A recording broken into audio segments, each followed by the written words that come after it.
성경 말씀 데살로니가전서 5장 1절부터 11절까지 말씀 가지고 재림에 대한 바른 이해라는 제목으로 말씀 증거하도록 하겠습니다. 오늘 여러분들에게 설교할 주제가 재림입니다. 그런데 그 재림에 대해서 설교를 준비하면서 요즘 시대에 참 맞지 않는 주제다라는 생각이 들었어요. 왜냐하면 한국 교회도 위기라고 하고요, 영국 교회도 위기라고 하고, 또 미국에 있는 모든 교회들도 위기라고 합니다. 실제로 유럽의 상황이 더 좋지 않습니다. 불과 오래되지 않았어요. 1980년부터 2009년까지 30년 동안 영국에서 9,000개의 교회가 문을 닫았고요. 그리고 2000년대 들어와서 매주 평균 4개의 교회가 문을 닫고 있다고 합니다. 매년 220개의 영국 교회들이 폐쇄되고 있습니다. 문 닫은 교회들은 대개 팔려서 술집이나 디스코장, 식당, 주택, 공장, 사무실, 심지어 모스크로 변한다라고 합니다. 성공의 통계에 의하면 1975년에 15,911명이던 성공의 성직자가 2013년도에 절반 이하로 줄어들었습니다. 7,000명이 되었다고 합니다. 이런 속도로 나가면 40년 뒤에 런던에는 교회가 하나도 남지 않는다라고 합니다. 미국은 청교도 신앙 위에서 세워진 나라입니다. 거의 모두가 다 교회 다녔던 그들이 지금 교회 다니는 백인들의 숫자가 50%가 안 되고요. 그리고 20대, 30대로 내려가면 그 숫자가 10%로 줄어든다고 합니다. 뉴질랜드도 마찬가지입니다. 뉴질랜드가 1854년에 최초로 인구 조사를 했는데 93%의 국민들이 우리 자신들을 기독교인으로 분류를 했고요.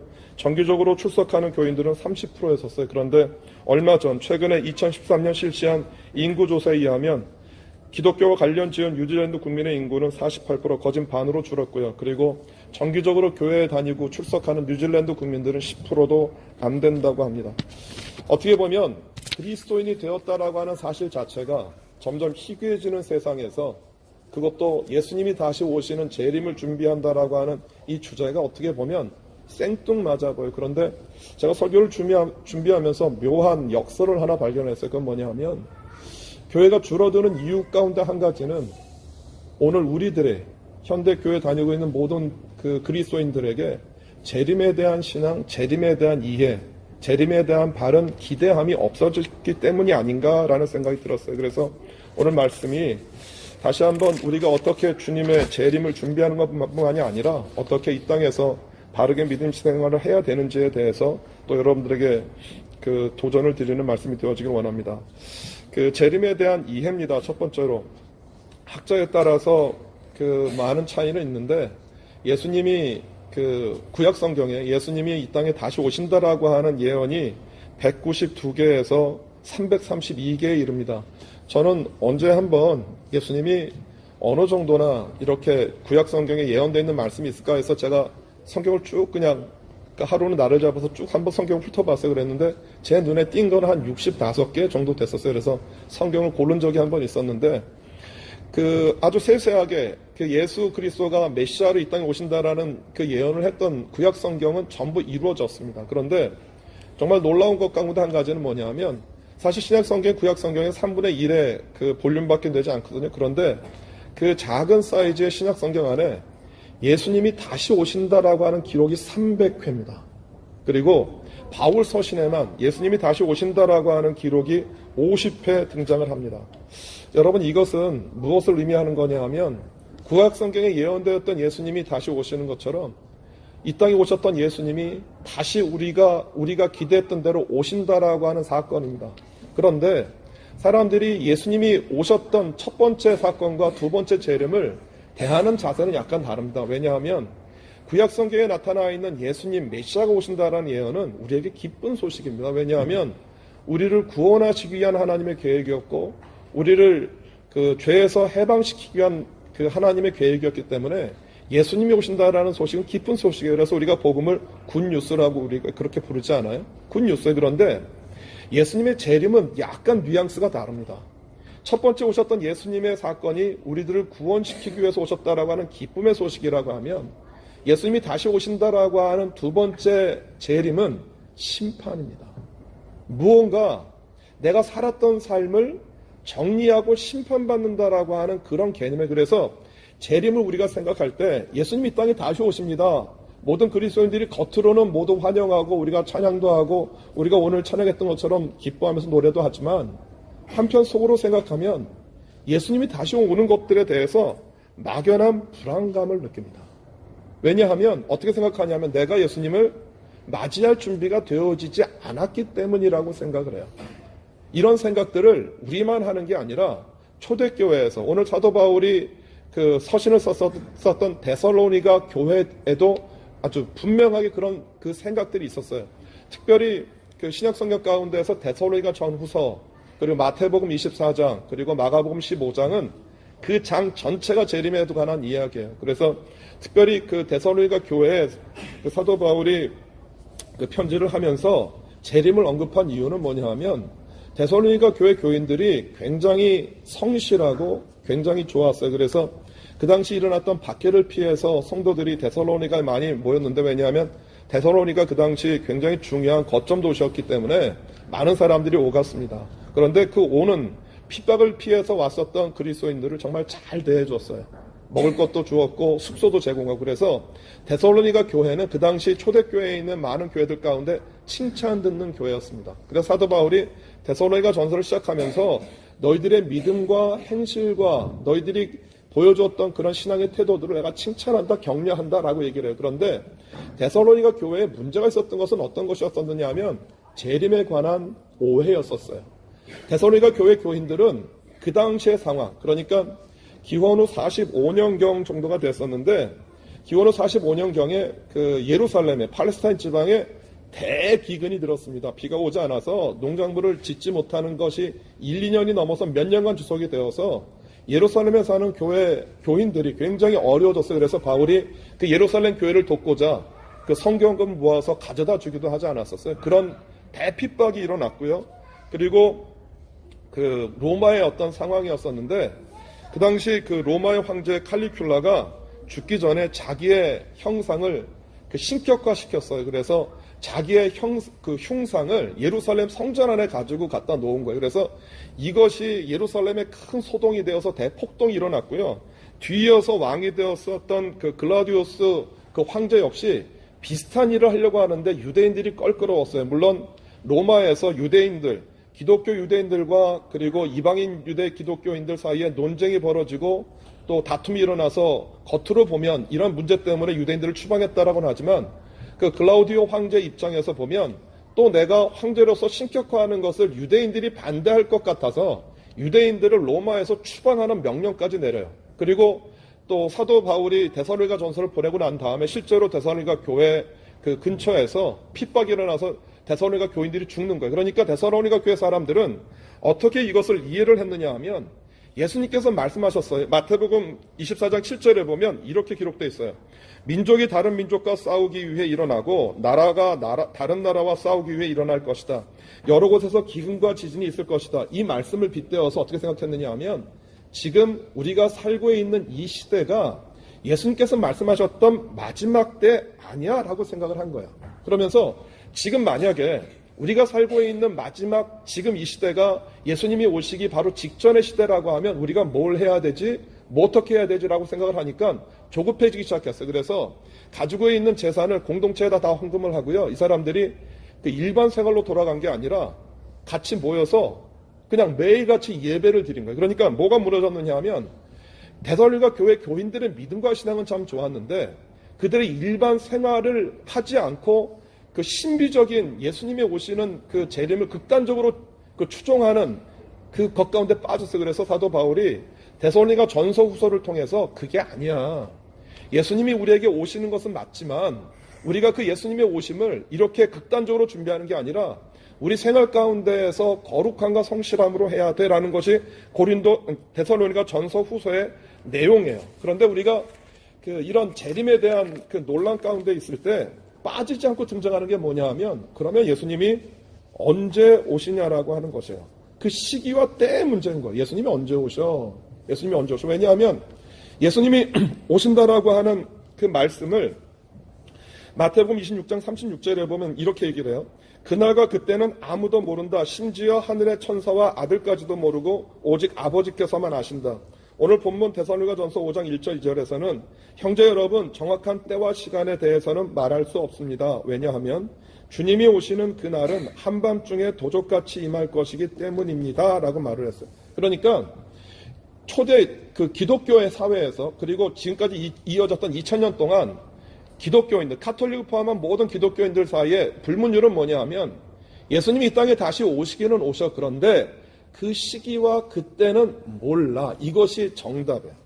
아무도 예수님이 오시는 그때를 말할 수 없어요. 그리고 그 말을 하는 것은 잘못된 교리예요. 그런데 사람들 안에 어떠한 충동이 일어나냐 하면 지금 이 상황을 보니까 정말 예수님이 오실 때처럼 보이는 거예요. 지금까지 있었던 굉장히 많은 그 이야기들 가운데에서 최근에 일어났던 몇 가지만 뽑아보면 1843년 윌리엄 밀러의 종말 예언인데 굉장히 큰 사건이었었어요. 그런데 이 윌리엄 밀러가 예언하기 바로 직전이었던 10년 전에 어떤 일이 벌어졌느냐 하면 그 당시 천체 관측 기술로 굉장히 큰 행성이 태양을 지나가는 거예요. 그러니까 그것을 어떻게 생각하느냐 하면 천재지변이 일어나는 시기라고 본 것이에요. 그리고 1965년 8월 15일 날을 휴거라고 그 한국에서 그 노광공이라는 사람이 예언을 했고요.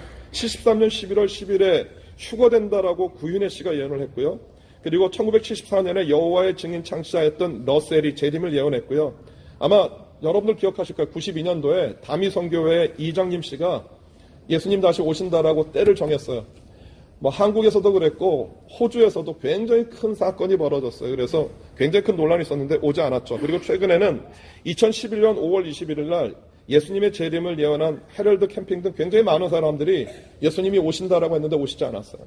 여러분 이것은 어느 누구도 말할 수 없어요. 심지어는 예수님 나도 몰라. 그때는 하나님만 아시는 거야 라고 분명히 얘기를 했거든요. 그런데 사람들이 자꾸 이런 사람들의 그 이야기에 동조하는 것은 뭐냐 하면 정말 예수님이 오시면 어떻게 하지? 그러니까 이것이에요. 예를 들어서 92년도 11월 92년도에 이장님 씨가 다미성교회에서 예수님이 오신다라고 얘기를 했어요. 근데 많은 사람들이 아닌 건 알아요. 그날 예수님 안 오셔. 왜냐하면 성경에 그렇게 기록되어 있지 않아. 그런데 우리의 마음 가운데 어떤 마음이 드냐 하면 그런데 혹시 오면 어떡해? 그런데 혹시 그날 정말 아무도 모르지만 저 이장님 씨가 하나님의 특별한 계시를 받아서 그에게 하나님이 당신의 때를 알려주었다라고 하면 혹시 어떻게 해? 내가 양다리를 좀 거쳐볼까? 교회는 다니지만 저기도 한번 발을 들여놓고 왔다 갔다 하면서 그 재림을 기다려볼까라고 하는 그런 두려운 가운이 드는 거예요. 그러니까 재림이라는 단어를 들면 항상 우리 마음 가운데 어떤 생각이 드냐 하면 내가 예수님 오시는 그것을 내가 준비했거나 뭔가 예수님의 재림을 맞이하기에 부족하다고 느끼기 때문에 그것을 내가 가지고 있는 헌신이나 헌금이나 나의 노력으로 그 예수님의 재림을 대신하려고 하는 경향성이 있다라고 하는 것이에요. 그러면 재림을 준비하는 성도의 바른 자세는 무엇일까라고 하는 것이에요. 우리가 아까 조금 전에 말씀드렸던 것 가운데 한 가지는 예수님 오시는 재림의 때인데 예수님이 승천하실 때 말씀하셨던 뉘앙스, 예수님이 재림에 관한 교훈을 말씀하셨던 뉘앙스는 정말 곧오신다고 생각을 했어요. 그래서 그 당시 초대교회 모든 교인들은 예수님이 정말 오신다고 생각을 했어요. 그래서 그들이 그 나름대로 뭐 초대교회 사람들이 예수님을 보았기 때문에 신앙생활을 열심히 한 것도 있지만 예수님이 정말 오실 것 같았거든요. 그래서 그들의 삶 가운데서 최선을 다했어요. 그리고 또 하나 그 재림에 관계되어지는 그 역설 가운데 한 가지는 한국 교회에 재림에 관한 이야기, 재림에 관한 신앙이 가장 그 많이 일어났던 때가 언제인지 아십니까? 한국 교회에서 지금까지 뭐 한국 교회사가 그렇게 오랜 시간은 아니잖아요. 그런데 그 한국 교회사에서 재림에 관한 신앙이 제일 많이 일어났을 때 그때가 어느 때냐 하면 일제 강점기입니다. 36년 동안 일제 치하에 있을 때 한국 교회 모든 교인들의 소망은 뭐냐 하면 예수님의 오심을 기다렸어요. 저희 성결교회 사중복음이 중생, 성결, 신유, 재림이에요. 그러니까 사중복음 가운데 하나가 들 정도로 재림이고 그리고 교단이 폐쇄를 당하는데 무엇 때문에 교단이 폐쇄를 당했느냐 하면 예수님이 다시 오신다라고 하는 이 교리를 그 기본 교리에서 빼지 않았다는 이유로 일본에 의해서 일제에서 교단이 폐쇄되어지는 일까지 경험을 해요. 그 정도로 그 일제 강점기 동안 많은 사람들이 예수님의 재림을 기다렸어요. 왜일까요? 오늘 지금 살아가는 현실의 삶이 굉장히 어려운 거예요. 내일의 소망이 없는 것처럼 보이고 내일의 희망이 없는 것처럼 보여요. 그러니까 우리의 소망과 희망을 자꾸 어디에 두냐 하면 예수님이 다시 오시지라고 하는 것들에 대해 기대를 둬요. 그럼 반대로요.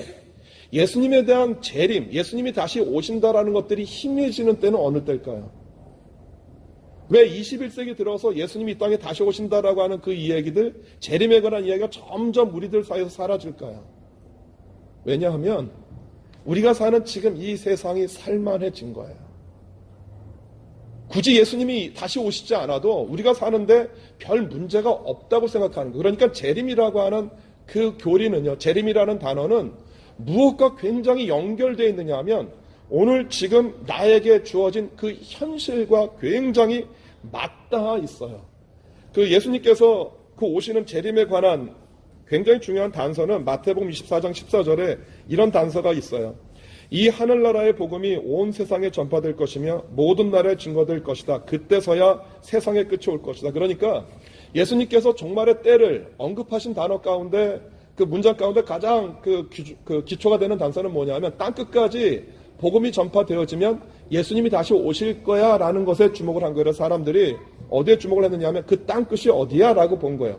1974년에 로잔 대회를 하는데 스위스 로잔에서 이렇게 정의를 해요. 어떻게 정의를 하냐 하면 우리가 복음을 전해야 될 대상은 땅끝은 나라가 아니라 그 나라에 속해 있는 미전도 종족이라고 하는 거예요. unreached people이라고 우리가 부르는데 복음을 받아들이지 않은 나라. 왜냐하면 나라들은 다 교회가 들어갔거든요. 그런데 문제는 그 나라에 속해 있지만 그 많이 미전도 종족을 보는 분류에 따라서 다른데 어떤 사람은 12,000개의 그룹, 어떤 사람은 3,000개에 보는데 학자에 따라 다르기 때문에 미전도 종족의 숫자를 정확하게 헤아리는 것은 표준이 없기 때문에 어려워요. 그런데 어떤 분들에 의하면 로잔 대회가 있고 난 다음에 미전도 종족의 숫자가 굉장히 줄었다라고 얘기를 해서 1912년 기준으로 그 미전도 종족의 숫자가 2,000개 남았다라고 얘기해요. 그러면서 그 땅끝을 실제로 복음을 받아들이는 한 종족이나 사람에게 두었어요. 그런데 점점 퀘스천이 드는 거예요.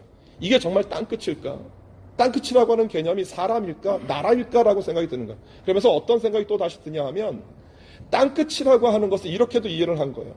예수 그리스도의 복음이 예루살렘에서 시작했으니까 지구를 한 바퀴 돌아서 그 복음이 예루살렘에 다시 돌아가는 것, 그것을 땅끝이라고 봤어요. 그래서 그 땅끝을 백투 제루살렘 무브먼트라고 해서 중국에서 시작을 해요.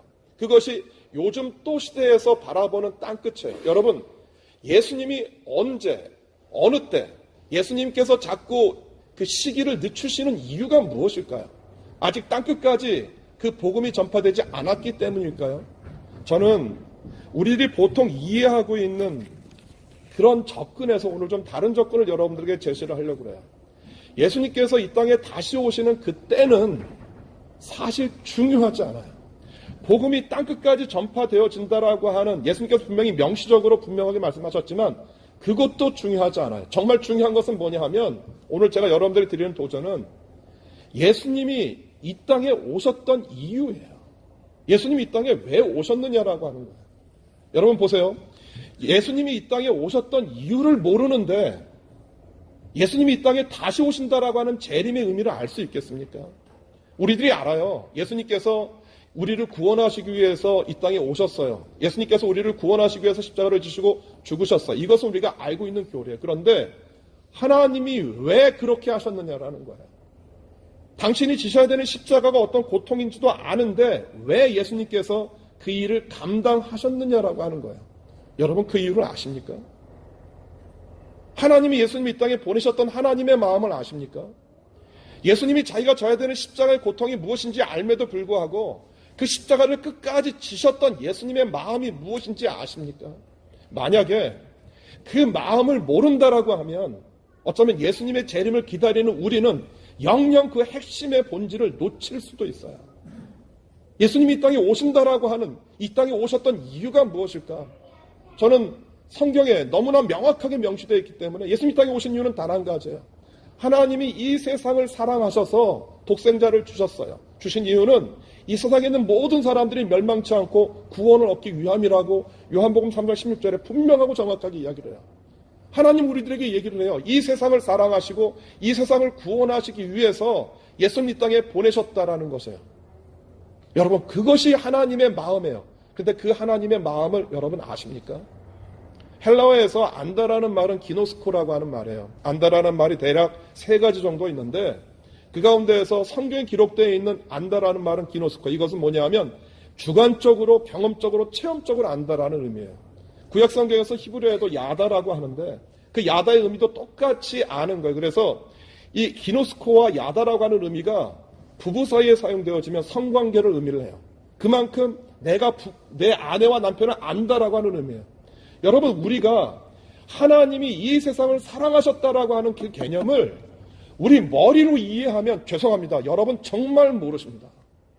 우리가 정말 귀가 따갑도록 귀에 못이 박히도록 예수님이 이 땅에 우리를 위해서 오셨습니다라고 수많은 설교를 우리들이 했어요. 그런데 그것이 계속해서 우리의 머리와 눈과 귀에만 머물러 있으면 죄송합니다. 예수님의 재림 정말 이해 못하십니다.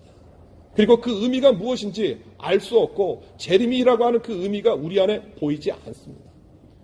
예수님이 우리를 위해서 이 땅에 오셨습니다라고 하는 이 사랑이라고 하는 이 단어가 죄송합니다. 여러분들 머리에 머무르는 단어가 아니라 여러분 심장을 치는 단어입니다.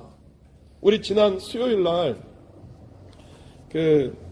누굽니까? 그 아빌라의 테레사라고 하는 그 수녀에 대해서 카톨릭계에서 가장 많이 알려진 그 수녀예요. 성인이고. 그런데 이 사람이 정말 주님을 사랑했어요. 그 헌신하고 사랑하고 주님을 정말 위해서 자기의 삶을 드리기로 마음먹었어요. 그런데 어느 날 그 예수님이 당하셨던 고통을 천사가 그 아빌라의 그 테레사의 마음 가운데 이렇게 부어줬어요. 그런데 어떤 일이 벌어졌느냐 하면 이 테레사의 마음 가운데 그 십자가의 상흔이 새겨졌는데 꿈인데요. 그 환상 가운데서 깨어났는데 실제로 그녀의 몸 가운데 그 심장에 수많은 찔리는 자국이 있었고요. 그 자국이 죽을 때까지 떠나지 않았다라고 해요. 여러분 뭘 말하냐 하면 예수 그리스도가 나를 위해서 돌아가셨다라고 하는 그 사랑이 내 마음 가운데, 심장 가운데, 그리고 내 삶 가운데 다가오면 그것이 우리의 삶을 지배하고 다스리기 시작해요. 그래서 구원이라고 하는 단어는요, 지식으로 머리로 이해하는 단어가 아니라 믿음으로, 마음으로 믿어지는 단어예요. 오늘 이렇게 제가 말씀을 드릴게요. 그 아브라함의 믿음이에요. 하나님께서 아브라함한테 그 갈대 우르를 떠나서 하란에 머물고 있는 아브라함에게 그렇게 명령하셨어요. 가나안으로 가. 그때 아브라함의 나이가 75세예요.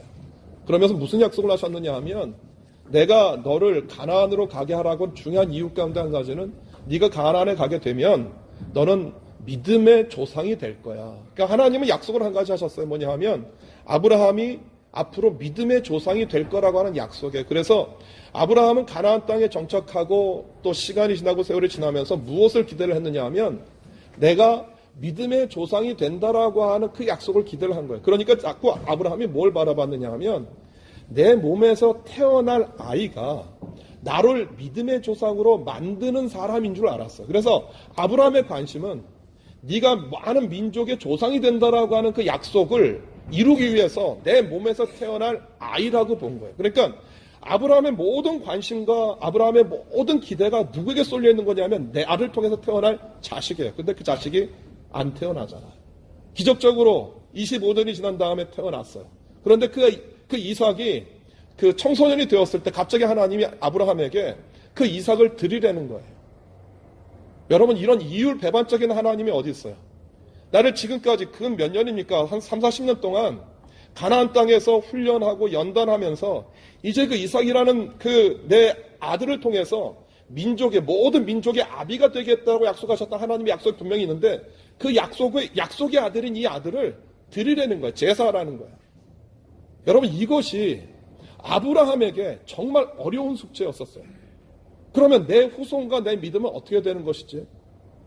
하나님이 이스라엘과는 공동체를 세우시면서 아브라함을 통해서 한 가지 분명히 약속하시고 보여주신 것이 그건 뭐냐면 이스라엘이라고 하는 공동체, 앞으로 하나님 믿는 백성들의 공동체는 혈통으로 주어지는 아들이 아니라고 하는 거예요. 이스라엘의 공동체, 다시 말하면 아브라함이 믿음의 조상이 될 수 있는 그것은 뭐냐 하면 내 몸에서 태어난 이삭으로 인한 아들로서 인한 혈통의 아비가 되는 게 아니라 하나님이 말씀하셨던 그 말씀을 믿었던 아브라함이 믿었던 믿음의 자손으로 많은 민족의 조상이 되겠다라는 얘기였던 거예요.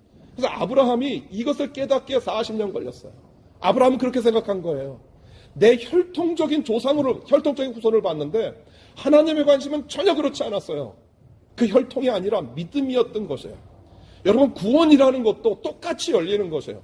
구원을 통해서 하나님은 우리를 축복하시고 죄에서 건져주시고 우리를 구원받는 백성으로 삼아주신다라고 하는 교리가 있어요.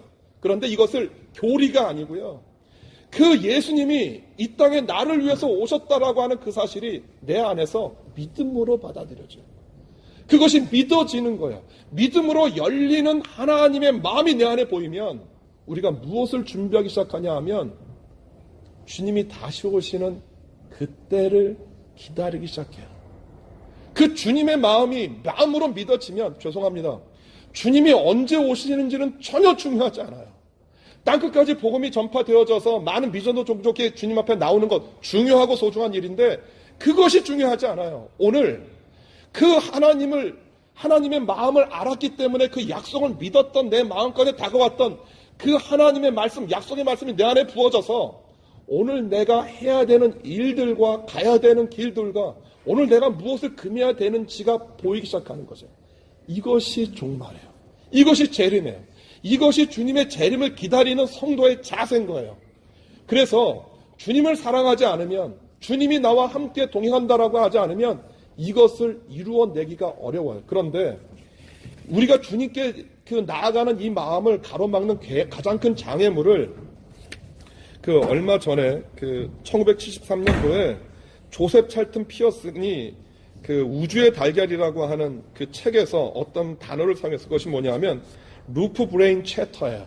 그러니까 루프 브레인이라는 말을 썼어요. 뭐냐면 내 뇌의 지붕이에요. 어떤 말이냐 하면 내 머리가 사고하고 이해하는 것을 막는 방해거리가 있다라는 거예요. 그 뒤에 채터라는 말을 써서 뭐라고 속삭을 합니까? 내가 떠드는 잡담거리를 만드는 소스들인 거예요. 그러니까 어떤 얘기냐 하면 아빌라의 테레사가 하나님께 나아가기 위해서 우리가 해야 되는 굉장히 중요한 단어를 한 가지 썼는데 그것이 뭐냐면 집중이에요. 포커싱이에요. 무엇에 대해서 포커싱하는 거냐 하면 자기의 삶 가운데에서 아빌라의 테레사가 수많은 삶을 살면서 그녀가 집중했던 것은 뭐냐 하면 예수 그리스도를 향해서 내 마음과 생각을 한데 모으는 것이었어요. 그런데 여러분 진짜 신앙생활 하다 보면 내가 주님을 향해서 내 마음이, 내 생각이, 내 뜻이 가려고 할 때마다 그것을 방해하는, 정말 루프 브레인 채털처럼 내 집중하려고 하는, 예수님께 나아가려고 하는 집중을 막는 방해거들이 정말 많아요. 그리고 저를 봤더니 제가 어떤 일을 당하잖아요. 그럼 제가 굉장히 많이 주절주절 걸어요. 오늘처럼 오늘 사실은 예배를 준비하는 제 입장에서 굉장히 큰 실수였고 또 많은 사건이었잖아. 그러면 그렇게 생각하면 돼요. 오늘 이 일을 통해서 예수님이 나에게 가르쳐 주신 것은 무엇이지? 내가 어떤 것을 또 정리하고 깨달아서 주님 앞에 나가야 되지라고 주님께 나아가는 것이 아니고요. 자꾸 내 마음 가운데 동시에 뭐가 일어나냐 하면 핑계거리가 자꾸 드는 거예요. 이것도 저것도 계속해서 핑계거리를 대고 계속 그것에서 주저주절 거리는 거예요. 내가 어떤 실패를 했어요. 그러면 그 실패를 통해서 주님이 나에게 가르쳐 주려고 하는 그 주님이 뜻이 무엇인지라고 주님을 향해서 포커스를 맞추지 못하고요. 그것이 무엇 때문이지라고 자꾸 핑계와 잘못과 여러 가지 것들을 자꾸 내 안에 가지고 와요. 그렇게 내가 주절주절 떠드는, 예수님께 가려고 하는 내 마음을 막는 굉장히 많은 장애 요인들이 있다라고 하는 것이에요. 그것을 아빌라의 테레사 수녀가 그것을 집중해야 된다라고 얘기를 한 거예요. 오늘 사랑하는 교우 여러분들에게 말씀드립니다. 주님 오시는 재림을 두려워하는 공포에서 여러분들을 해방시켜드리고 싶어요. 주님이 오늘 오시고 내일 오시고 1년 뒤에 오시고 한 달 뒤에 오시는 그것이 중요한 게 아니라 오늘 정말 중요한 것은 뭐냐 하면 내가 그 주님을 바라보면서 주님을 향해서 집중하려고 하는 그 마음인 거예요. 이 세상을 향한 하나님의 마음을 아는 것, 그것이 주님의 재림보다 더 중요하고요. 그 하나님의 마음을 알게 되어지면 주님이 오시는 때를 나도 모르게 지금 준비하고 있는 것이에요. 그래서 데살로니가 교회 교인들이 이렇게 두려워하고 떨 때 사도 바울이 분명하고 정확하게 명시적으로 교훈을 해요. 주님이 오시는 그때는 주님께 속해 있는 것이고, 오늘 여러분들에게 주어진 그 하루하루를 최선을 다해서 거룩하고 성실하게 살아야 됩니다라고 교훈을 해요. 오늘 예배드리는 우리 예동교회 여러분들에게 다시 한번 권면하고 다시 한번 말씀드립니다. 여러분들에게 다가오는 이해할 수 없는 문제들, 이해할 수 없는 아픔들, 이해할 수 없는 환경들, 상황들을 만나시면 여러분 주절주절 하지 마시고요. 자꾸 이것이 무엇 때문이지라고 하는 핑계거리를 찾지 마시고, 이것을 통해서 주님이 나에게 무엇을 말씀하시려고 하시는지 주님께 집중하고 주님께 나아가면 그 일들을 통해서 가르쳐주시는 주님의 교훈이 있고요.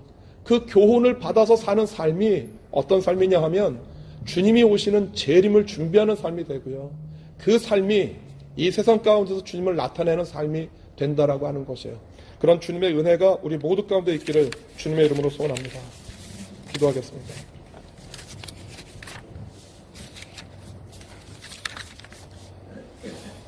예수님, 주님이 이 땅에 오시는 사건이 사실은 두렵습니다. 무섭고 또 언제 오실지 그 시기를 알고 싶습니다. 그런데 그 모든 시기와 때에 대해서 주님이 비밀에 비춰두었습니다. 그것은 비밀이 아니라 그 때를 알 필요가 없다라고 하는 것입니다. 주님이 오시는 때가 오늘이 되었든 1년 후가 되었든 10년 후가 되었든 그것이 중요한 게 아니라 오늘 예수님이 이 땅에 오셨던 그 이유, 예수님을 보내셨던 하나님의 마음, 그 모든 것을 알며도 불구하고 십자가를 지셨던 예수 그리스도가 가지셨던 그 마음을 우리들이 보고 깨닫고 알 수 있도록 주님 도와주십시오. 그것을 내가 경험하고 체험했기 때문에 오늘 내가 해야 되는 일들, 살아야 되는 삶이 우리 가운데 분명히 보여질 텐데, 하나님 그 보여지는 삶에 순종하게 도와주시고 그 교훈에 순종하게 도와주시고 주님 말씀을 따라 사는 저희 사랑하는 공동체가 될 수 있도록 주님 축복하여 주옵소서. 감사합니다. 예수님의 이름으로 기도드립니다. 아멘.